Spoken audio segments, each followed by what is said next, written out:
I'll go ahead and get us started.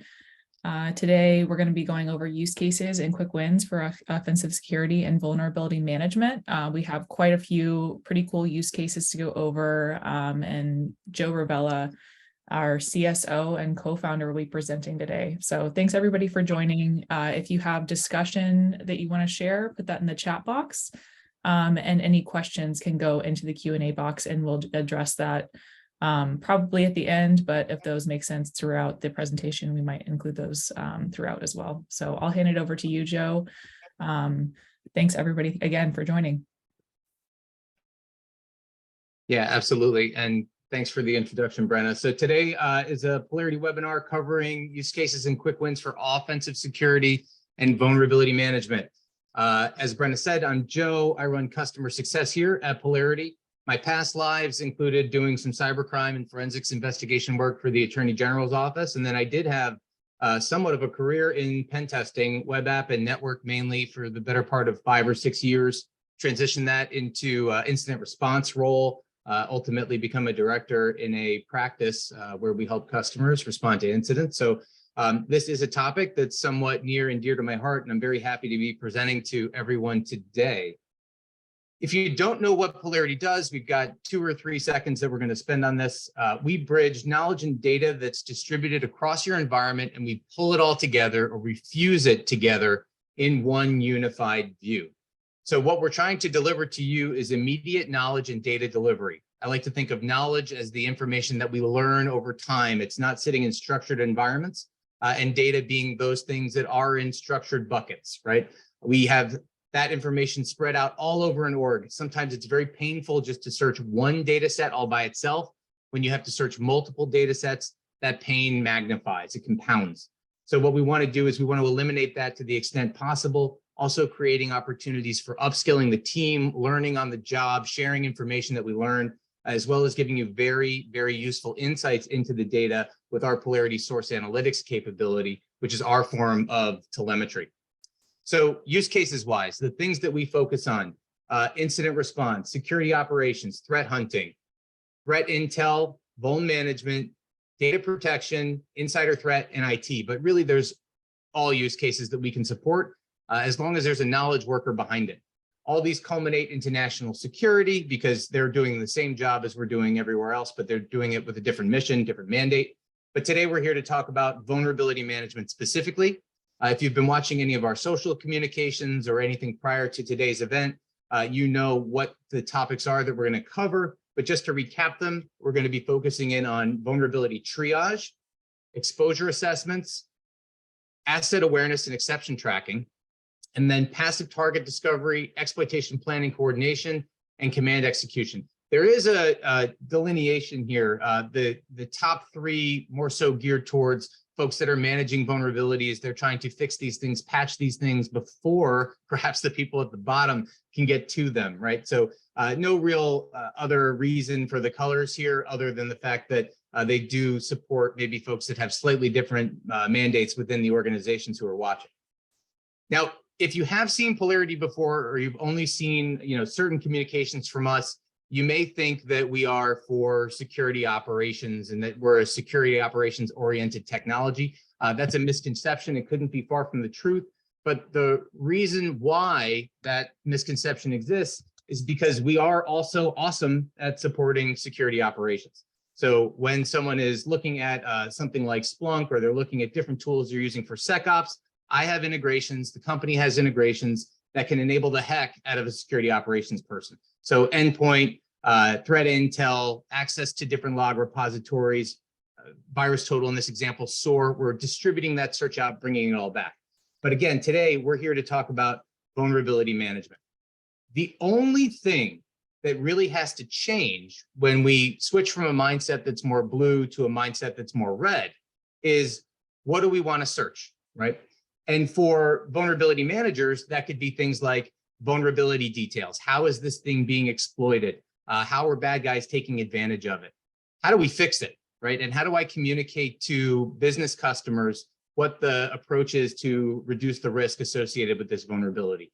I have to search vuln scanners, maybe 1, maybe 3, who knows? right? But just searching any of these tools can be painful. And sometimes we need quick answers about, are we exposed to certain vulnerabilities? We also search ticketing systems in the vulnerability management world, right? We search them because we need to know if work is already in flight to fix these things, or if work is concluded. We also search asset because oftentimes the positioning of the asset, what the asset does for the organization, is going to shift maybe the lens that we look at that vulnerability through. So if it's a high risk vulnerability on an internal asset that's got several protections and barriers in front of it between asset and bad guy, maybe we look at that differently than if this thing is hanging out there on the internet. Similarly, right, when we're approaching this from a pen test side, red team side, we're looking for exploit code. How do we pop this thing? How do we pop it fast? How do we pop it hopefully in a very controlled manner that doesn't put the organization at risk? What evasion techniques might I rely on, or might the tester rely on, in order to successfully execute, but then also stage, or pivot from the system that they land on to the system that they're targeting? Different detection mechanisms that exist. So how can I get an understanding of what methods are there to detect me so that I can purposefully avoid them? And I'm going to use open source information for this, maybe other forms of intelligence. And I'm also going to be searching syntax. These are things that are going to be valuable. If you have any other ideas about the things that you search in either one of these roles that I don't have included, please send them in to the chat. We'll make sure that we account for them if we can at some point during the presentation. So again, all you have to do is shift your mindset, and then you'll be able to accommodate these new different use cases. To set up Polarity to align with that mindset, it's very, very simple. We get you to the subscriptions quickly. This is where you choose what you want to have on while you're using the platform. So for me, in a vulnerability manager role, maybe an attack and pen role, I'm going to turn on things like our CISA's known exploited vulnerability integration. What that does is it helps you to understand whether or not our government has identified that vulnerability being actively exploited in the wild. I'm going to turn on CVE search. This integration helps us understand what MITRE's take is on a vulnerability, what the path towards exploitation. Do I need authentication? What's the vector? I'm going to turn on Mandiant. Mandiant's threat intelligence is awesome for helping to identify what bad guys are going after what particular vulns. And I'm going to turn on Recorded Future. So quick note on those two, obviously they're commercial platforms, but if we only connect to commercial platforms, we're only helping certain types of teams, right? We need to think about enabling everybody. So Gray Noise is also a great source of information on CVE data and other information on the internet. I'm going to turn on Twitter, which gives us a glimpse into social media, because frankly, folks that are responsible for developing exploit code or responding to these types of things release their stuff out on social first. I'm also going to turn on security blogs. That gives us coverage across a lot of the popular blog platforms that are out there, and Exploit Finder. So I've shifted my mindset. I'm now looking at Polarity through the lens of a vulnerability manager. And what we're going to do now is I'll give you an overview of how we present data. So with this particular example, we want to pull information into the platform. I'm going to start by just typing something into Polarity. This is commonly the easiest way to run a search, right? We have our summary information, just typing this in and turning on those integrations that I showed everybody. We have exploit code out there available in the wild. I know what my commercial threat intelligence score is. I know what MITRE thinks about this vulnerability. I know it's present in at least one index within my SIM. And there's lots of blogs and social posts, at least one social post that I can read up on. And then I can pivot down into the details really, really quickly. So we're going to cover this through the different use cases that are offensive and vulnerability oriented. But at least now everybody has a frame of what Polarity does, how we pull in information, how you subscribe to data, and how you can get to the details. So first live example, right? We're going to cover vulnerability triage. So when we're triaging a vuln, we're triaging it so that we can understand what the risk of this thing is to us being in all likelihood the organization that we're evaluating vulnerabilities for or on behalf of. In order to do this, we need to understand what the industry says about it, what dependencies are there in order to successfully exploit it. We need to understand what that remediation path is going to be so that we can advise the business. If we start telling people that they have a SQL injection vulnerability and they need to start doing input validation on all their forms tomorrow, they'll just look at us cross-eyed, right? And we won't have a happy end consumer of the information that we're providing them. So a lot of the integrations that I've already turned on are going to help us do a better job at this.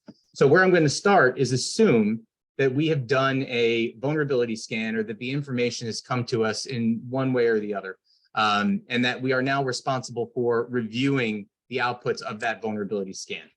Today, we're going to be using Tenable. We have integrations with Tenable. They're a great partner of ours. And today, the sample assets that we've scanned are from the Tenable platform.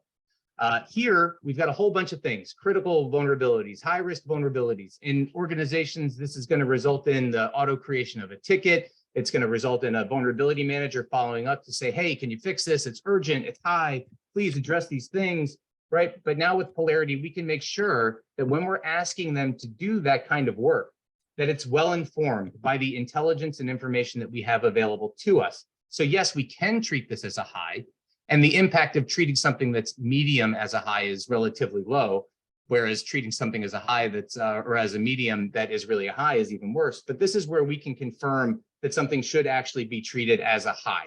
So here I've got MITRE confirming the score, right, of the CVSS score of the vuln. And it's also being informed by my threat intelligence. I can read up, get smarter on this particular vulnerability, so that I know I can have confidence approaching customers, approaching internal consumers, right, approaching internal administrators, that this thing is in fact warranting the attention that we want it to have. Vice versa, if we look at something that's medium or low, and we want that same type of information to be pulled in for us, we can pull it in very, very quickly. This one actually has perhaps some exploit code. I'd like a couple more hits here if I'm going to treat it as something with public exploit code available. But I can see here that it's got a risk score of 29 from Recorded Future. MITRE has it somewhere right in the middle, and I could read up on some social. Maybe my tools in this moment have it right. But anybody who's done this kind of work before knows, right, that the type of vulnerability this was, it's a SSH vuln. And if you have scanned for vulnerabilities before, if you've been responsible for reporting on these things before, you'll find a ton of SSH vulnerabilities. There's CERT vulnerabilities, there's version vulnerabilities, right? Typically, they're pretty hard to exploit and take advantage of. So they're often commonly dismissed by those who are responsible for reporting on them. But now you can use something like Polarity for instant access to richer information, so that you can make sure that that's the same state without having to add any additional time to your workflow. It takes virtually no time to search that CVE in Polarity and reference 5 in this case, but maybe 10, 20 different sources, whatever is aligned with your objectives.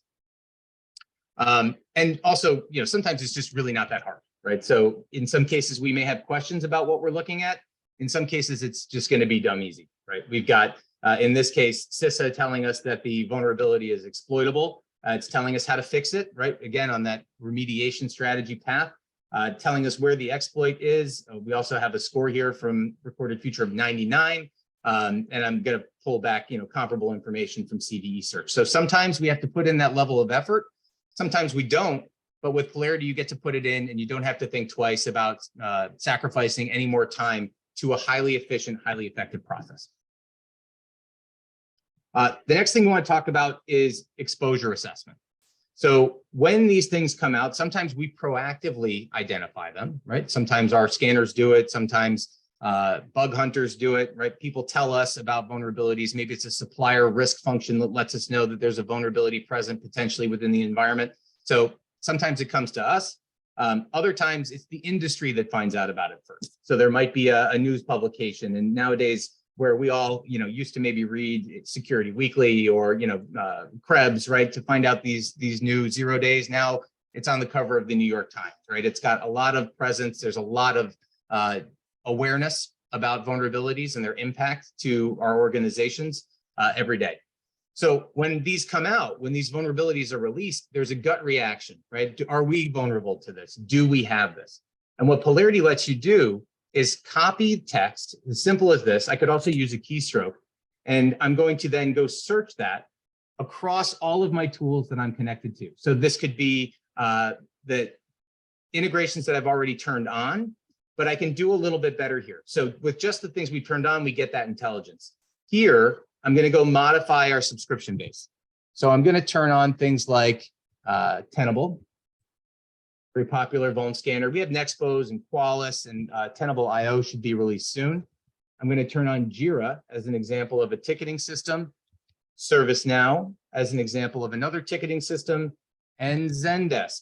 For some of those folks in attendance that work for large companies, definitely not uncommon to have multiple ticketing systems, and certainly very common to feel pain and frustrated when you're searching multiple ticketing systems. Now that I've turned these on, I get to do the same exact thing, search across all my tools. So right now I'm checking Zendesk, I'm checking ServiceNow, I'm checking Jira, I'm checking Tenable for the presence of any of these vulnerabilities. So I can say with confidence whether or not we have it present, whether or not we're managing it. In this case, just one hit. I have a hit in Jira associated with the vulnerability, and I can click this, pivot out to Jira to see what the details are. So that's a scenario where I might not have this rampant throughout the organization. In another scenario, critical risk patch, right? Your 0-day scenario, same reaction, right? We want to make sure that we are protected well from this thing. So I'm going to search Polarity. And now what we're going to see is not only do I have information in all of these other tools, but also Tenable SC. So now I have a confirmation that I have this vulnerability present within my organization. I can pivot in and I'm able to get a glimpse as to which asset actually has it. So the natural question after you find out that you have the vulnerability, right, is has it been exploited? Has it been abused, right? What's my exposure level?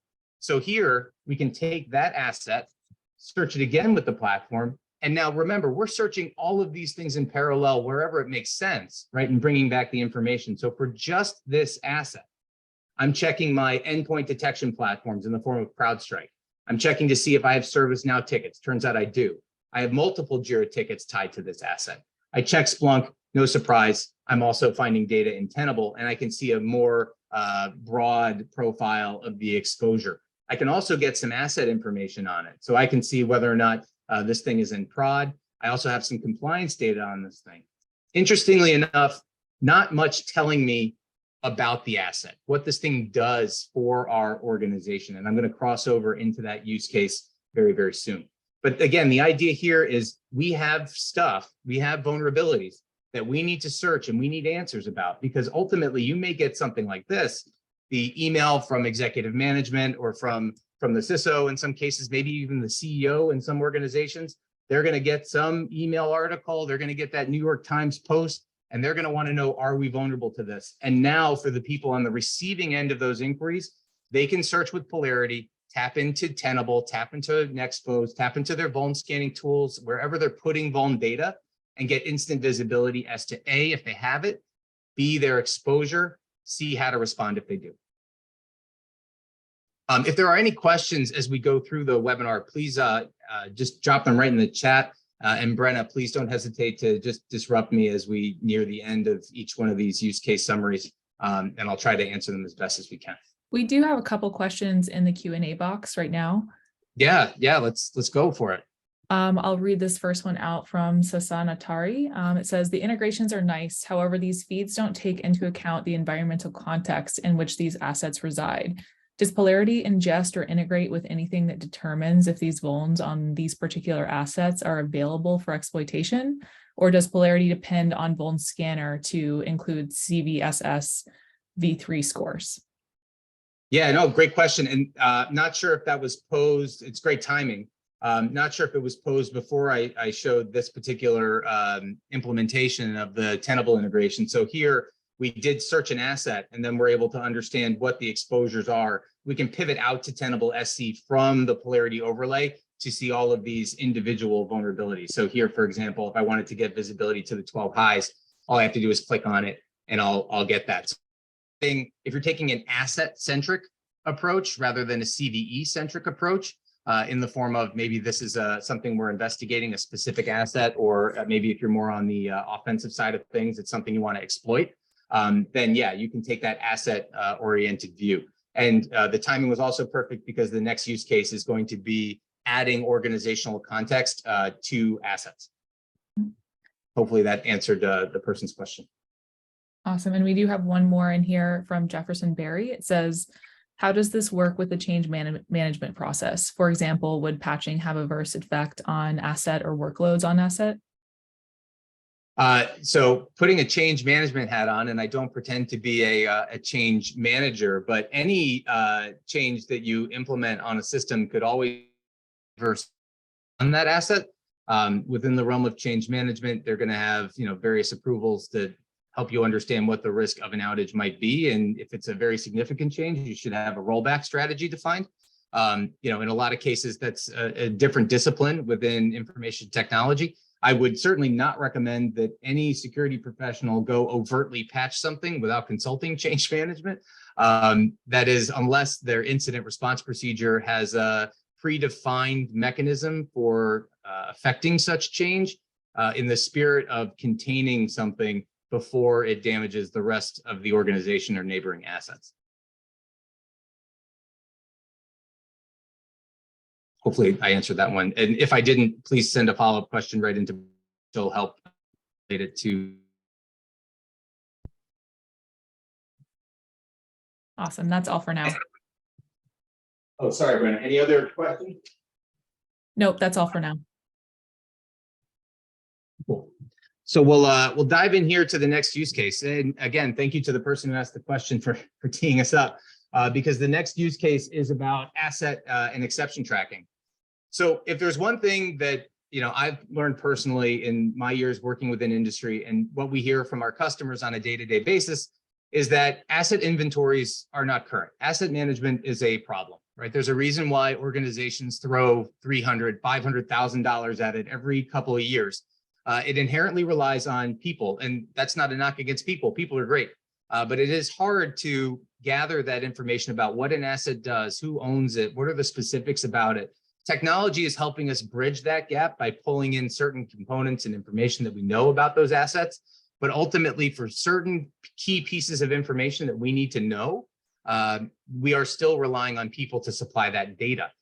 Within information security, we don't always have the means, the rights, or is it expected or appreciated if we try to update asset information on our own. There's a process within asset management for this, and oftentimes we should stay in our lane, focus on security, but we do rely on quality asset information to make high quality decisions. So what can we do to bridge that gap between when we find an asset, we don't know what it does, and how do we share that across a team? So here, I'm going to use this asset that we already pulled back, right? This is the 10.1.13.170. And again, I mentioned earlier, we don't have any asset information on this. So if I'm responsible for assigning risk to this vulnerability, I do need to know what it's all about. I already know it's in prod, if you'll recall. We already know it's in prod because it's in the prod segment in AWS. We already know it has some compliance data. That's all well and good, but what kind? I'm probably going to email someone. I'm going to chat someone. I'm going to pick up the phone and actually call someone to understand what this thing does. After I learn what this thing does, I need a good place for it, right? So what I'm going to do here is I'm going to add what we call an annotation into Polarity.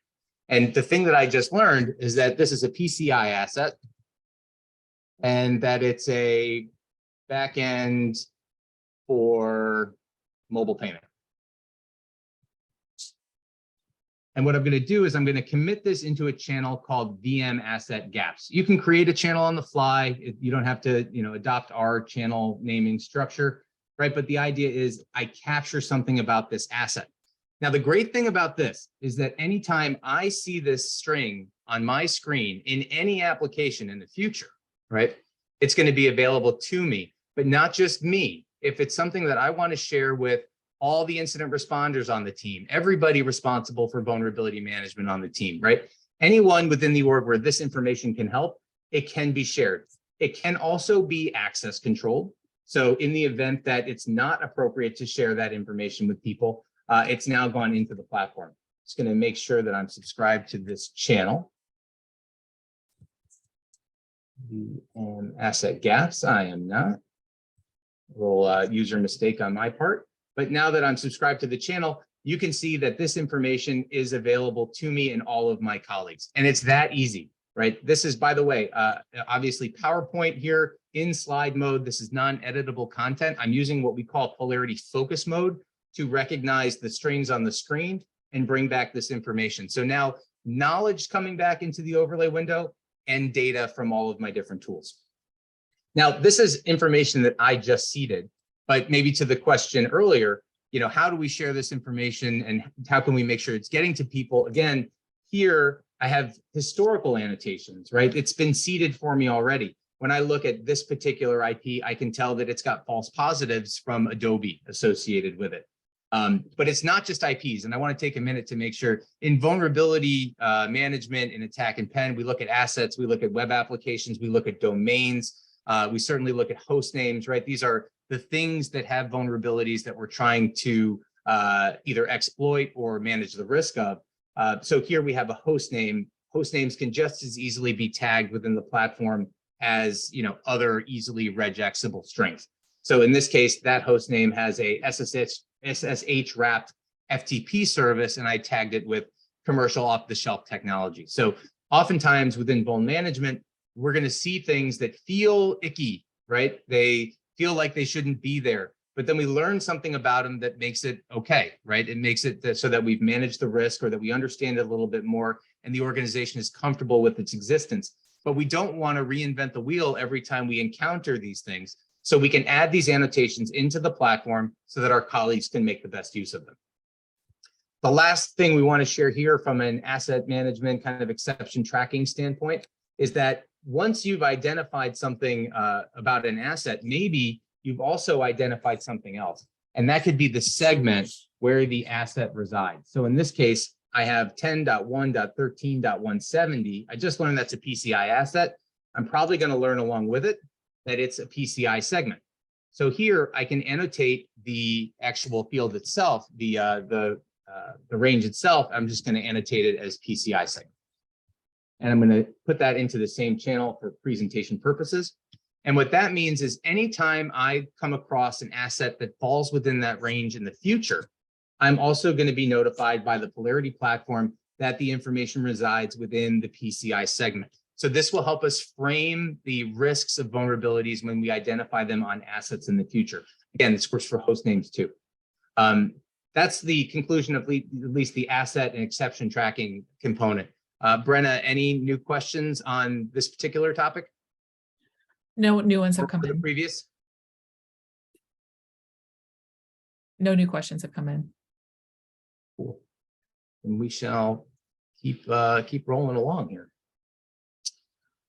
So the next use case, now we're crossing over a little bit from vulnerability management into a little bit more of the offensive stuff. On the offensive side, we're trying to understand our targets. We're trying to enumerate them. We're trying to learn about them. And now you may have different hats on when you're doing this kind of work. You may be doing it for your institution, in which case you are going to be maybe a little bit more aggressive, not so concerned with being picked up and detected, unless that's a mandate of the exercise, in which case you may very well be trying to fly under the radar. If you're an outside company who's doing this on behalf of an institution, but wearing the name of another partner, you may want to be very low and slow to start because you don't want to give away any tactical advantage or position about yourself as you're going through the enumeration processes. So here, as we want to learn more about targets, we want to give you very passive ways to do that. So how can I engage with target, understand as much as I can about target without actually touching target? And to do this, I want to turn on a few more integrations. Again, it's all about your frame of mind and making sure that you're subscribed to the right things. Two that I'm going to turn on are URL scan and URL house. Those are going to give me information on domains and also something very, very useful in the case of URL scan. I'm going to turn on passive total. It's going to give me history on domains and IPs assigned to the reciprocal value there. And I'm going to turn on Shodan. We do have two Shodan integrations. I'm focusing in on our original Shodan integration because it gives me something that I find to be very, very useful when doing passive reconnaissance. I'm also going to turn on one more integration. And for you seasoned, security pros out there, the first thing you're going to think is, this is not passive. It's not. I'm tossing it in just because I think it's cool. So this is DNS dig, which is going to go out there and query and bring back reciprocal values for me. So what I have here as an example is a domain. It's Kali.org tools, and it's the damn vulnerable web application. I'm doing this for two reasons. One, because I know some folks who might be in attendance today may want to just be getting into this space, trying to understand it a little bit more. So part of this is part commercial, part presentation. So the commercial for Kali Dam Vulnerable Web Application is that project. You can stand up an instance of a very vulnerable web application, and you can start to put some of your web app hacking skills to good use. So highly recommend going out there and getting that. But for me in this moment, this URL is going to be my example target. And using Polarity Focus Mode, I'm going to select that domain, and then Polarity is going to do a little bit of research for me. So what I'm getting back here is some information from Passive Total. This is super useful because I can see what IPs have resolved with this domain in recent history. If you're trying to build a profile of targets from a company, if you're starting from nothing, if your company has said, we want you to go after this new business line, or if you're executing as an external partner and the company has said, we want you to find out as much as you can about us, start with the domain, and then you'll end up finding perhaps a whole bunch of different IPs in their address space that might be good candidates for exploitation if in fact they do have vulnerabilities. Of course, disclaimer, everybody here knows you don't just go off, executing attack intent at any old asset, validate that is in fact eligible, right, to be targeted, and then carry on from there. So I can get the historical DNS resolutions associated with the target. I can also pull in the other information from integrations we've already seen. But in this case, I'm just going to choose one of these IPs and assume that this is now an eligible target. And I can take it one level further.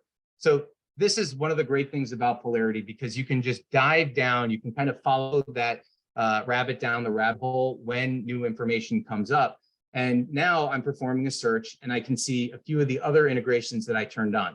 Pulling back, obviously, the domain. Now, again, if this is Amazon.com and you don't have authorization to scan anything hosted in Amazon, you got to tread lightly, got to follow their procedure for requesting and being approved to execute attack intent operations. But one thing I'm seeing here is Shodan coming back, letting me know that I have some ports and services available on this asset. And maybe this is interesting to me, maybe it's not. Maybe I want to look and see if there's anything a little bit more. I'll go back down here, see my next target, because 80 and 443 aren't going to be the best things for me to go after. Let's see what we have here. Again, 80 and 443. But the idea is that I can iterate through these and hopefully find ports and services that have something that I can go after. Brenna, any particular questions on this one at the moment? I have one asking from Jeff Karam asking, are you able to enrich asset information with published end of life data to proactively know what you need to upgrade or replace? Can you ask the question one more time? Are you able to enrich asset information with published end of life data to proactively know what you need to upgrade or replace?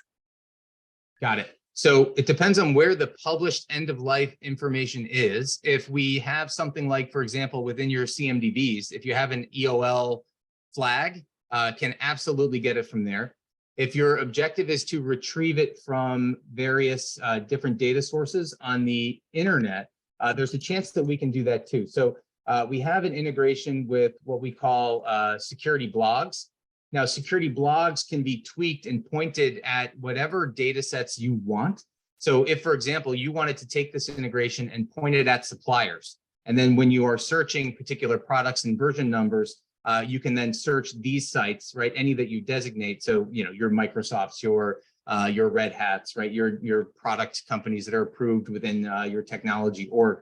And then there's a chance we can get it from there too. So wherever the most authoritative place to get it is, we can try to point it at that. Hopefully that answers that question. And one more quick question from Tom Bennett. Can you explain the feature you like in the older Shodan integration? Oh, yeah. So the feature that I like in the older Shodan integration is the headers. Let's see if we can get lucky here and find. Great question. So let's take a look at Kali.org. We'll get the resolutions, and I'm just going to do a bulk grab. We're definitely going off script, which is always a place that I'm happy to go, as long as nobody minds. So if you mind, just chat that to Brenna too, and then Brenna, don't tell me. And then I'm going to perform that search across all of the IPs historically associated with Cali.org here. And then let's see if something pops in Shodan that is a little bit more interesting than just 80 and 443. So a lot of data coming in here. I probably just did in the realm of 500 searches across all those tools, pulling back information on domain and otherwise. Let's cruise down here to some of the IPs. So 8443, 8443. Oh man. Any polarity people out there, if you want to send me something with SSH, I may just have to talk through it, unfortunately, for the person who asked the question. So the thing that I like is that if you have services listening, it will also, the legacy version of the Shodan integration will pull back the headers, right, associated with the thing that's being searched. And when you pull back the headers, you're able to go ahead and interrogate and then ask additional follow-up questions in more of a traditional kind of research capacity. So if you see something like the version of SSH that's listening, or if you see something like some product, right, that's in there in the header. So here's an example of the header. You can dive in this case, just HTTP 404 not found. That's not going to help me too much. Same thing, HTTP 404 not found. But if you see these particular things, you can then pivot out and do a search within Polarity. And I'll just show you an example. I'm just going to turn on Google search, right? Because not all things are present within all the technologies that we have configured.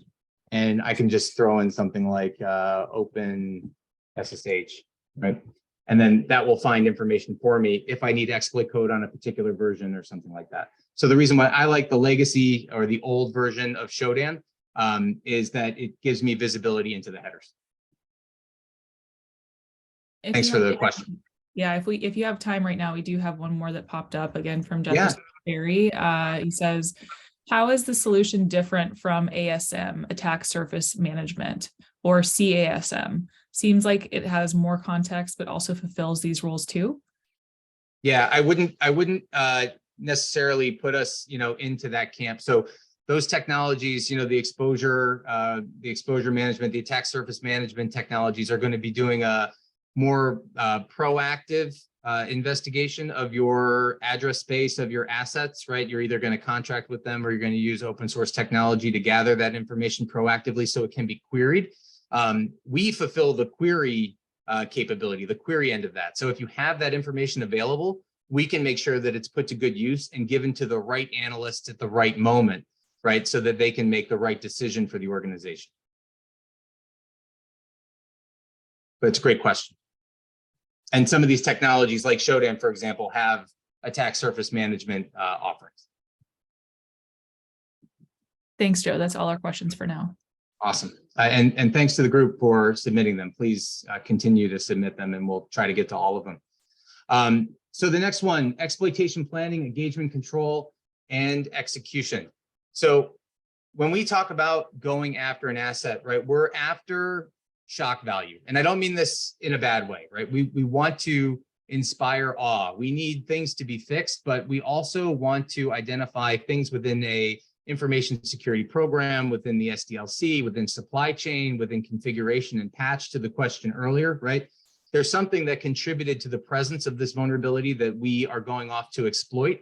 And we want to make sure that we are able to provide it in a way that helps better the organization, right, that had the vulnerability and hopefully fixes it soon.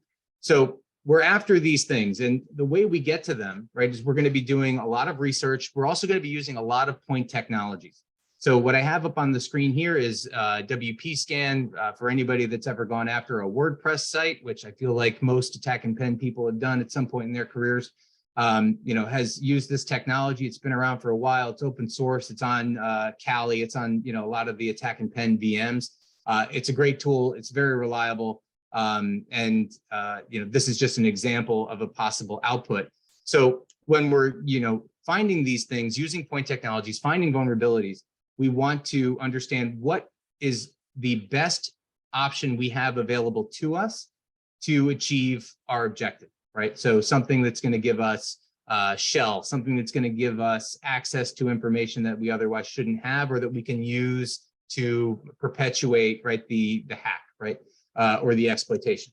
So in this case, with WP Scan on, I'm actually going to turn on a different feature of polarity. So yes, I could use polarity focus mode, and I could designate places on the screen to search, but I also want to show polarity highlight mode here. And what polarity highlight mode does is it recognizes things on my screen and then should be highlighting to bring my attention to those things so that I can consume them in a data to the analyst format. So in this case, we're picking up on the CVEs, and we already know that we can do the research on the CVEs. In this case, I mouse over, I retrieve information. I can also execute an additional query on the back end to pull in any integrations that don't run in that mode. Now, with what just happened here is I moused over this particular CVE, and any CVE is going to come back right into the overlay. But this one I have as recognized as a SQLi, right? Maybe that's going to get me some data, that's going to get me some information that I shouldn't have, or that's going to help propagate my attack.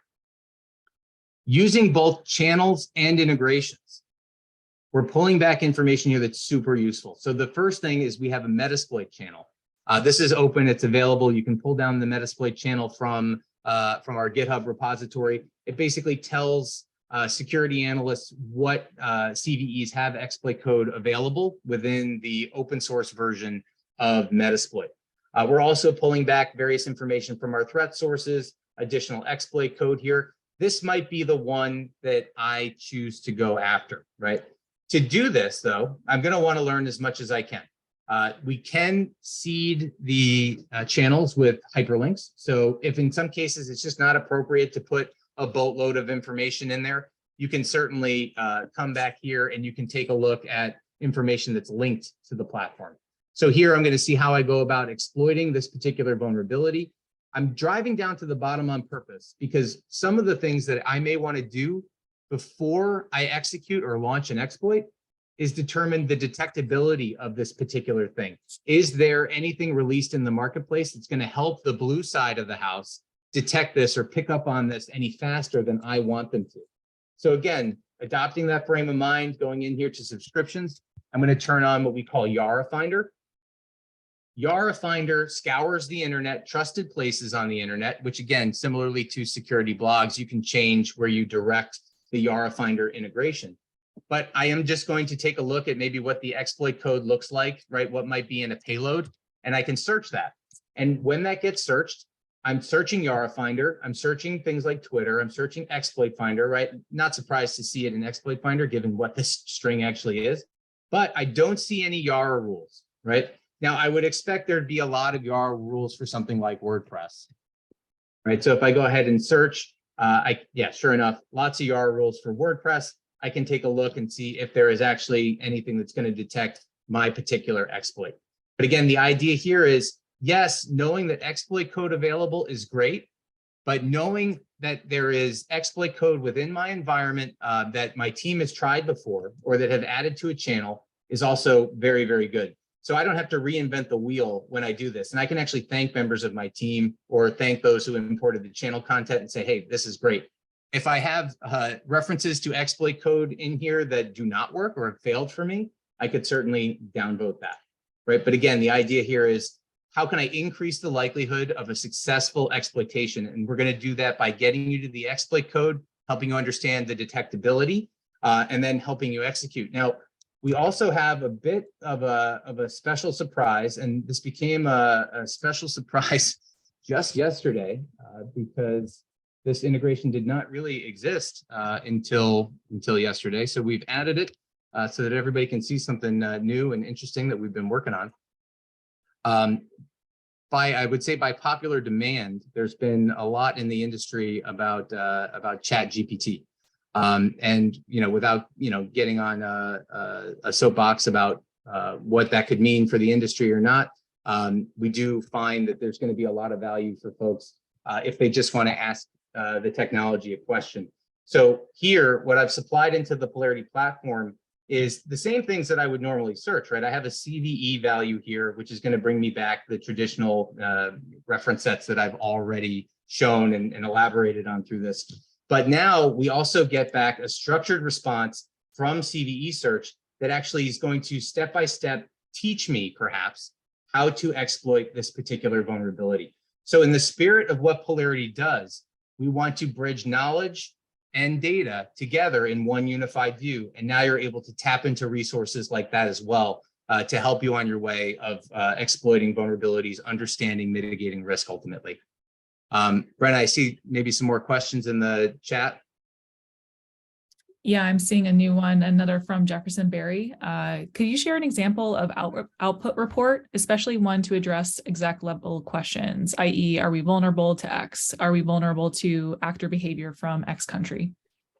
Yeah, that's a great question. I wouldn't necessarily rely on our reporting. So our reporting from the platform is it's analyst level. So it's designed to be exported, applied, ingested onto other technologies. We have been rapidly expanding the integration base to allow for more easily copying and pasting of particular content out of here. I think one vuln. I don't think we have anything with CISA vuln search on this, but the CISA vuln search has a pretty succinct write-up about how to remediate a vulnerability. Ultimately, at the end of the day, as I said, I wouldn't rely on us to socialize that executive message. I would take the information that we supply to the analyst and then curate it for your audience. Thanks, Joe. That's all for now. Cool. So the last example that I wanted to pull up here is when you're actually participating in the exploitation. So everything prior was how do we plan for it, right? What are we going to go after? But now how can we enable analysts that are actually trying to exploit something on the fly? And, we are going to work on top of any tool, right? So I've already shown us working on top of browsers. We're working on top of PowerPoint, but in case there's any question about our ability to work on top of anything, this is PowerShell. And on my home network here, I'm just going to do an ARP, right, to discover assets that are, within close proximity to me. And what you can see is I'm still in highlight mode. So the information is being drawn on the screen, or rather the references and visual cues are appearing to me on the screen.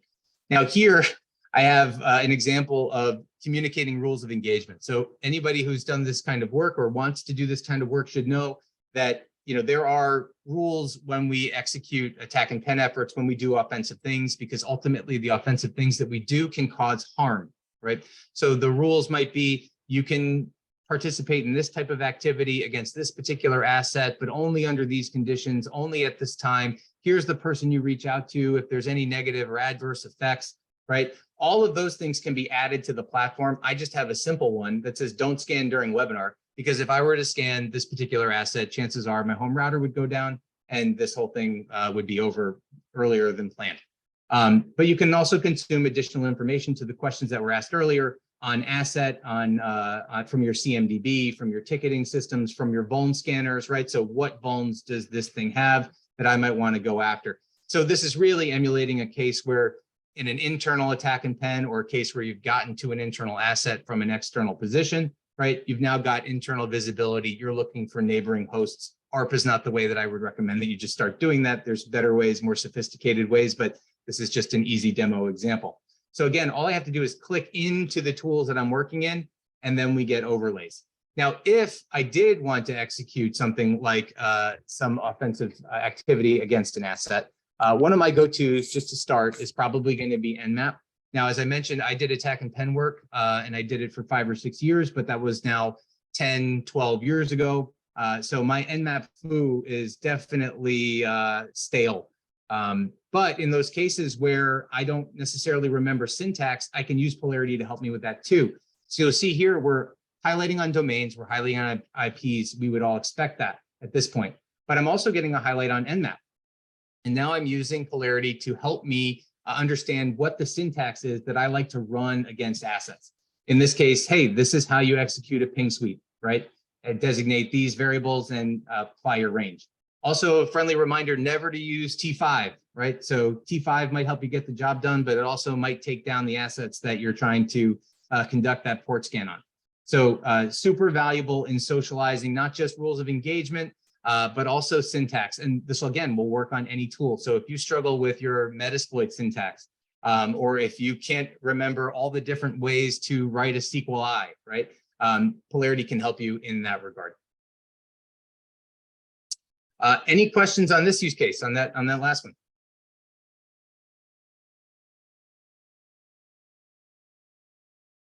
Brenna, anything coming through the chat?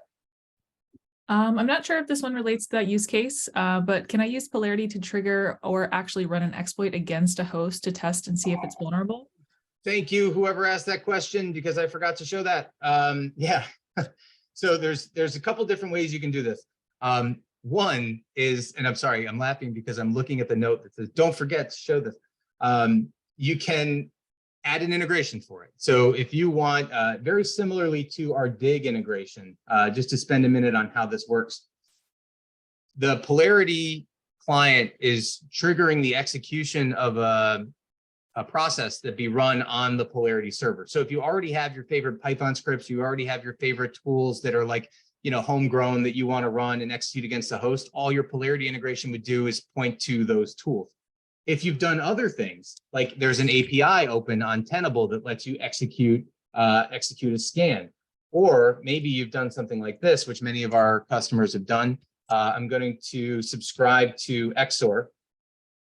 And now that I'm subscribed to XOR, I can identify asset, go see what available playbooks I have to run, and then I could kick off something like a port scan, in this case, generic port scan example. But there's nothing preventing you from having your, reverse shell with this particular vulnerability. That's a great question. Thank you for asking it. And that's all we got for now. Awesome. Thanks, Brenna. And again, thanks to whoever asked that one. So yeah, that's the conclusion. Tried to keep it under an hour just to save room for questions, but really happy everybody was asking them along the way. As a thank you for attending, we do now have a guide that we'll be releasing early to you that talks through a lot of these use cases. Please visit us at polarity.io/demo, where you can see the product in action, even more, ask any specific questions.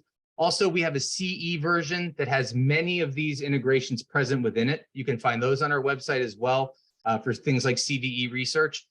It does not have the powerful capabilities like focus, like highlight, but nonetheless, it might give you the opportunity to drive around the platform a little bit, and also just enable you to have better processes and experiences on your day-to-day at work. But really, thank you everybody for attending. Can open it up now to any final